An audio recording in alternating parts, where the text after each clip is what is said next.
آغا حسن آبدی پاکستان کے بہت بڑے بینکر تھے۔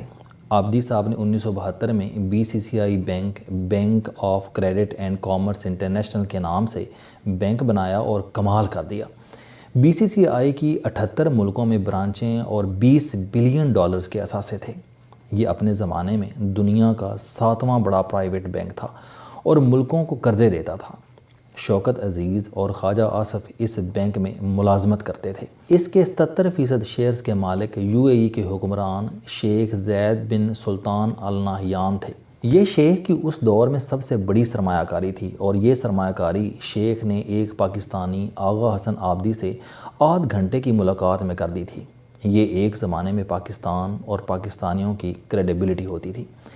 شیخ زید بن سلطان آل نہیان 1960 کی دہائی میں پہلی مرتبہ پاکستان آئے تو صدر ایوب خان ان سے ملاقات کے لیے تیار نہیں تھے۔ آغا حسن آبدی اپنے کسی دوست کے گھر سے سرخ قالین مانگ کر لائے اور انہوں نے بڑی مشکل سے منتیں کر کے کمشنر راولپنڈی کو سلطان کو ریسیو کرنے پر تیار کیا۔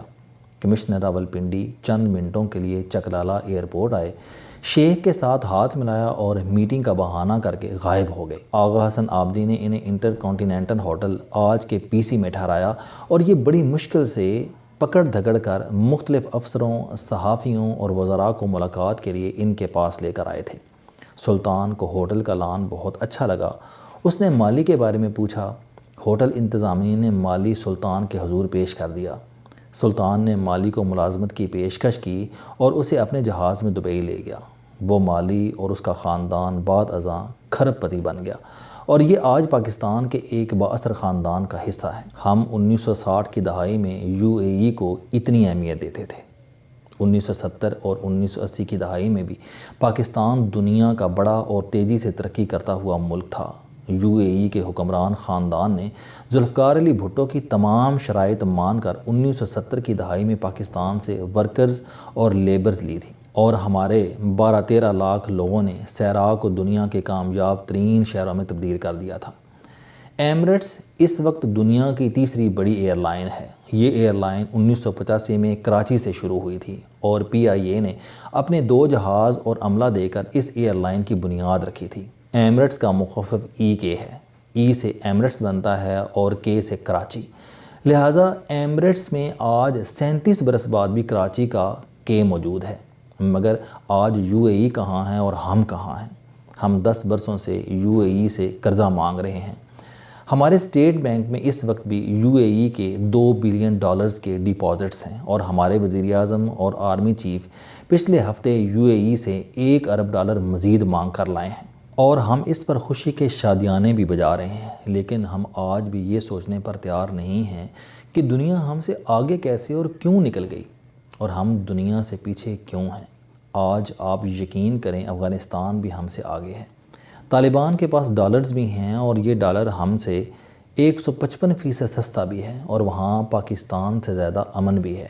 وہاں اسمبلیاں ٹوٹ رہی ہیں اور نہ سیاستدان ایک دوسرے سے دست و گریباں ہیں اور نہ ہی وہاں سیاستدان اور فوج آمنے سامنے کھڑی ہے اور وہاں طالبان بھتے کی پرچیاں بھی نہیں دے رہے۔ سری لنکا ڈیفالٹ کے باوجود ہم سے آگے ہے۔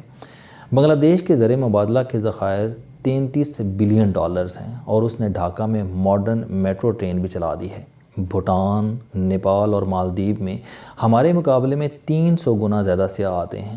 برما میں 30 برسوں سے سیاسی تصادم چل رہا ہے لیکن وہاں آٹے کے لیے لائنیں لگ رہی ہیں اور نہ لوگ ایک دوسرے سے یہ پوچھ رہے ہیں کہ ملک کا کیا بنے گا۔ بھارت اب عالمی طاقت بن چکا ہے۔ اس میں اس وقت 221 بلینئرز موجود ہیں اور اس کے زر مبادلہ کے ذخائر $561 بلین ہیں اور ہمیں یہ بھی ماننا ہوگا کہ خانہ جنگیوں کے شکار افریقی ملک روانڈا، ایتھوپیا، برکینا فاسو، مالی، کیمرون اور موزمبیق بھی ہم سے آگے نکل گئے ہیں۔ یہ بھی پرامن ہیں اور خوشحال بھی ہو رہے ہیں جبکہ ہم اس وقت صرف ڈیفالٹ سے بچنے کے لیے در در بھیک مانگ رہے ہیں۔ کیوں؟ آخر کیوں؟ ہم نے کبھی سوچا ہم اگر اس ملک کو بچانا اور چلانا چاہتے ہیں تو پھر ہمیں فوری طور پر 5 کام کرنے ہوں گے۔ ہمیں فوری طور پر ملک میں استحکام لانا ہوگا۔ آپ خود سوچئے، ملک میں جب استحکام نہیں ہوگا تو ملک خاک ترقی کرے گا۔ ہم نے 2007 سے اس ملک کو چلنے نہیں دیا۔ پہلے عدلیہ کی تحریک تھی، اس نے ملک کی جڑیں ہلا دیں۔ پھر پیپلز پارٹی کی حکومت آئی، ہم نے اس کو بھی ٹک کر کام نہیں کرنے دیا۔ وہ لوگ 5 سال اپنی دھوتی سنبھالتے رہے۔ اس دھوتی سنبھال دور کا نتیجہ خوفناک لوڈ شیڈنگ اور دہشت گردی کی شکل میں نکلا۔ نواز شریف آئے تو ان کے گلے میں دھرنا، پاناما اور ڈان لیکس کا ڈھول باندھ دیا گیا، اور وہ حکومت بھی 5 سال ملک کے بارے میں سوچنے کے بجائے اپنی گردن بچاتی رہی۔ عمران خان آیا تو یہ بھی ایکسٹینشن، ایک کو نکالو اور دوسرے کو لاؤ اور اپوزیشن کو اٹھاؤ اور جیلوں میں ڈالو اور تقریریں کرتے رہو میں وقت ضائع کرتا رہا، اور اس کے بعد تو انتہا ہو گئی۔ ملک میں حکومت ہے مگر حکمرانی نہیں ہے۔ عمران خان نے 10 مہینوں سے پورے سسٹم کو مفلوج کر رکھا ہے، اور حکومت ملک کی فکر کے بجائے اسمبلیاں بچانے میں مصروف ہے، اور یہ صورتحال اگلے الیکشنز کے بعد مزید گمبھیر ہو جائے گی۔ چنانچہ پھر اس عدمی استحکام کے ساتھ ملک کیسے چل سکے گا؟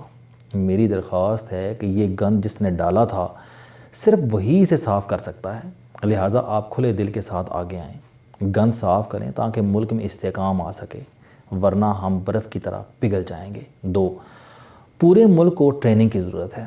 ہاتھ ملانے سے لے کر قیادت تک لوگ کسی چیز سے واقف نہیں ہیں، لہٰذا ہمیں فوری طور پر قوم کی ٹریننگ کا بندوبست کرنا ہوگا۔ ہمیں لوگوں کو سمجھانا ہوگا کہ گھر اور شہر کو صاف رکھنا آپ کی ذمہ داری ہے۔ آپ اگر اپنی نالیوں اور گلیوں کا خیال نہیں رکھیں گے تو آپ کو نقصان ہوگا، حکومت کو نہیں۔ لہٰذا ہمیں نیشنل لیول پر ٹریننگ کا بندوبست کرنا ہوگا۔ ملک کے انتہائی غریب، بھکاری اور یتیم بچوں کے لیے NGOز بنائی جائیں، اور یہ ان بچوں کی ماڈرن ایجوکیشن کا بندوبست کریں تاکہ نسلوں کی سمت ٹھیک ہو سکے۔ 3، ہمیں فوری طور پر تعلیم کو اسکل میں تبدیل کرنا ہوگا۔ میٹرک کے بعد 80% طالب علموں کو ووکیشنل ایجوکیشن دیں، اور یہ لوگ تیار ہو کر دوسرے ملکوں اور پاکستان کے اندر کام کریں۔ ملک میں اس وقت 5.5 کروڑ لوگ بے روزگار ہیں۔ پورے ملک میں کام کا ڈرائیور، کوک، مالی اور چوکیدار نہیں ملتا۔ آپ اچھا پلمبر، الیکٹریشین اور پینٹر بھی نکال کر دیکھ دیں۔ میں آج تک یہ فیصلہ نہیں کر سکا کہ ملک میں نالائکی زیادہ ہے یا بے روزگاری۔ ہم نالائق ہیں، لہٰذا قوم کو لائق بنانا ہوگا، اور اس کے لیے ووکیشنل تعلیم ضروری ہے۔ دنیا میں مزدور، ٹھیکیدار اور پھر ہاؤسنگ سوسائٹی کا مالک بنتا ہے، جبکہ ہم دھڑا دھڑ گریجویٹ پیدا کر رہے ہیں، اور یہ ڈگریاں اٹھا کر گلیوں میں نوکریاں کرتے پھر رہے ہیں۔ ہمیں اپنی یہ اپروچ بھی بدلنا ہوگی۔ 4، اس ملک میں وسائل کم اور آبادی بے تحاشا زیادہ ہے۔ آپ کسی شہر میں نکل جائیں، آپ کو سر ہی سر اور لوگ ہی لوگ نظر آئیں گے۔ ہم 1972 میں 6.5 کروڑ لوگ تھے، لیکن آج ہماری آبادی 23 کروڑ ہے، جبکہ ہم سے 20 گنا بڑے ملک روس کی آبادی 14.5 کروڑ اور پورے یورپ میں 74 کروڑ لوگ رہتے ہیں۔ آج ہمارے پاس خوراک کم اور کھانے والے 4 گنا ہیں۔ ہم اوسطاً روزانہ 1.5 ارب لیٹر پینے کا میٹھا پانی واش رومز میں ضائع کرتے ہیں، اور ہمیں روزانہ 60 کروڑ روٹیاں چاہیے ہوتی ہیں، لہٰذا ملک کیسے چلے گا؟